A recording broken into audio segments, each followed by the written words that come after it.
lai mana pahon ekir ka bendin chinate ihon no ya hi pachi chinau hi apa sa hamula ko do jiwa hamudu malam jiwa achi sana cho jiwa ai da to ai adam sunga kada hapde weta hichi alam sa mo design cho kada sa do nin da sa do adam sunga na da hapde ji sumina da ti athu kan be to asatani de ni samo alam ta wa bodu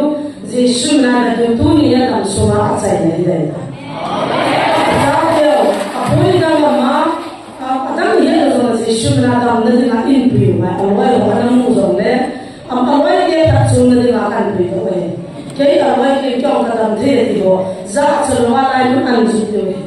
ji sumina mu lam ne ma satani ke la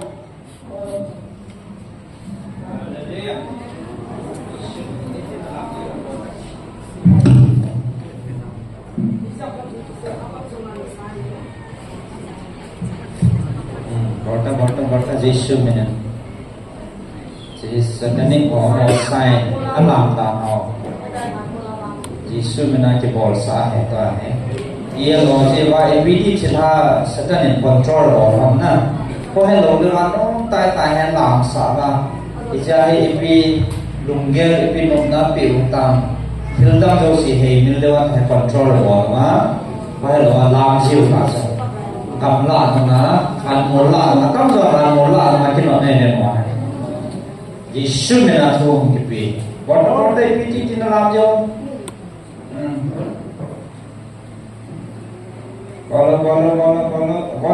nó làm đâu con ra sao chỉ suy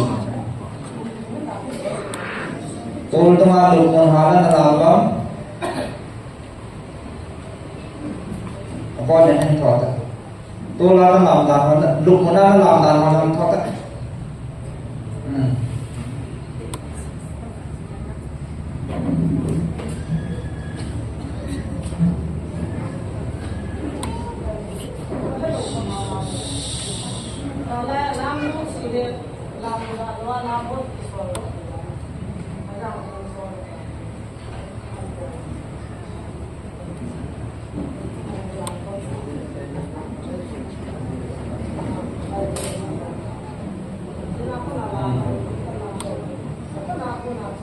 Setan cepat control ini.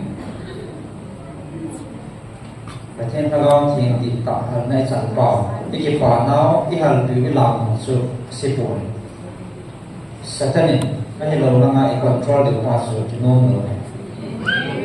Jadi, alung cuma ini lunggan ini sampai nanti ini. Zat, dah alung cuma alung cuma kau mahu agak cuma asal asal tak isu. Tolak lalu tambah lama kalau celana nyawa bikin peyo kelip. Kalau bikin peyo bikin pelayo ada ni.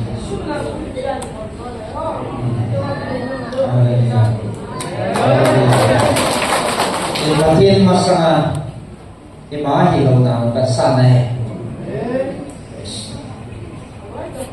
Volta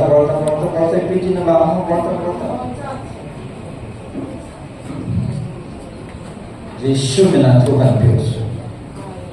Kita hendak minta asal lugar kontrol bola, tapi mawa nawami members dengan Yesus, kalau terus. Mai perhatian saya. Yesus Kristus beri kuasa dosa. Nawami mangding lalu. Jadi nó lo gì học quán nó làm tao có nên có đó đây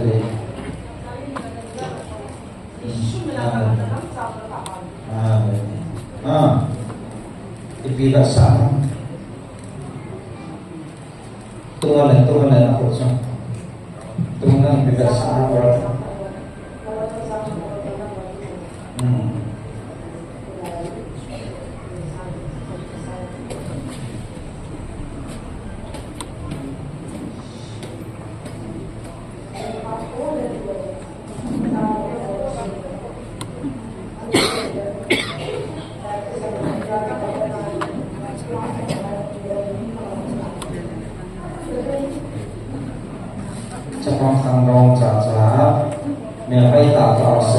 trông trông mà bu mà mình buổi sáng này cho thì nó hát tao đấy tao từ về thì sự tăng vào thì chỉ sự tăng vào thì mà luôn nêu vào inna mu inna na chi akikim na he bidat ni ade salam pathi liya pathi da so ke khud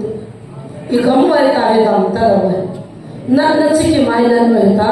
hi cho ho i hu to wa hi cho ho i pui do ta ka wa pathi ni de ka mi pi do de pathi ka ma no ta hi da di wa pathi hi cho ho zo si hu do de ga inna mo ko we ni we lam kana lam do do zo na he pathiri ko na oi he to ka vai dam lo de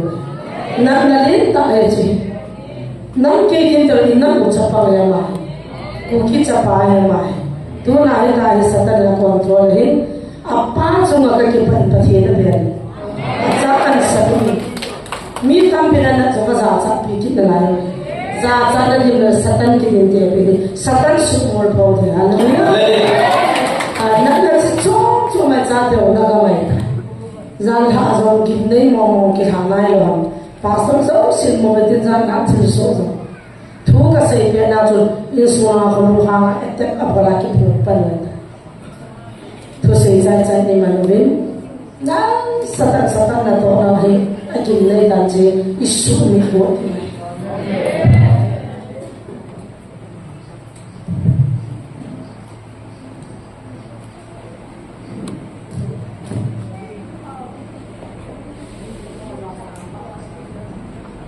to kan tao pi han isu pi pa pum chang kya pa chu ma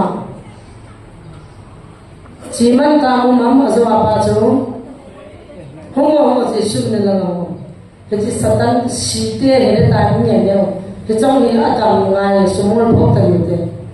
ka se ta sa fil kan ko wa ini bisa mana dalam terus ama de ga si hong tam ding ya si tam do ye cho ma de ga tam nam ta la de nam pa de mo de na da sa khal cho ga ho ini tai mo sa de khal cho na ho ho tinta dingo chi be ho si te la ta ni mi ya chi iba kyo ku ji mo ya chi a hit tim ji to a ni ko ha da kam te man ki pa thuan se ji nga pa na ma ong hit pan dai ta ka me he na hin tu ka ta pi ho ne he chu si te ni ta sa he a hit a ha ni a chai to ka wa ni a ji to na chi to je shu na na dam da ni na nam pi ni ta pi ve sa na kan bi do sa okay ni mo ba je shu ni de ho hallelujah moi na la u ja la u lo nam nom ta lo ama hi na mo no la mo na nge la ne ta to a je su mi na chai na ni le sa di ha ta thu ka pi ha na la ai de u non lo na chi ma na ta no na sa ta ba hallelujah cái phạm lên thế ये बच्चे लोग भी न चलता है तारा माँ हिंदू आता तो बाल बोला बुलाता रहते satan ama ko na awazang bu da mai tai patien thang ba ma tai ha counseling ke bol ding hai hin cho dong xiao tao nei ko tin kan ti mo ve